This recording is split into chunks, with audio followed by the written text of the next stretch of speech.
We would like to integrate the definite integral, square root of 2x plus 1, with the limits of 0 to 4. The technique of substitution is appropriate because we have an inner function. So we would let u be that inner function and calculate its derivative. Du dx is simply 2. Du is then 2 dx.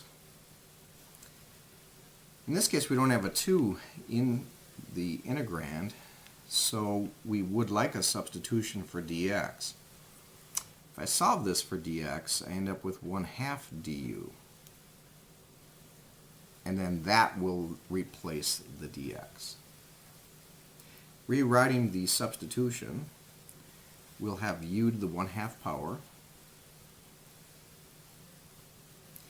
and the dx is replaced by 1/2 du.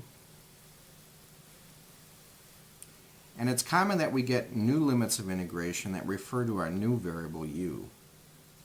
If I substitute the 0 in for x, u would then be 1. If I substitute the 4 in for x, u then is 9. These new limits of integration then refer to the new variable u. We integrate as normal, u to the 3/2. Rather than dividing by 3/2, let's immediately multiply by the reciprocal, 2/3. Of course, I don't use a plus c because this is a definite integral. The 1/2 is still there, and I still have to evaluate this from 1 up to 9. It's true the 2's cancel, and I'll have a constant of 1/3, which I can leave up front.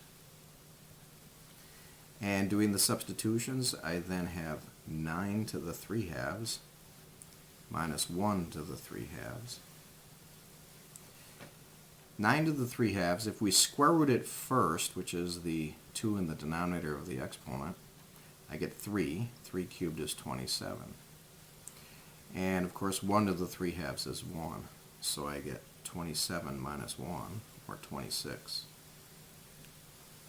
When I multiply by the 1/3, that gives me 26/3 as my final answer. Of course, that represents area underneath this function from 0 to 4.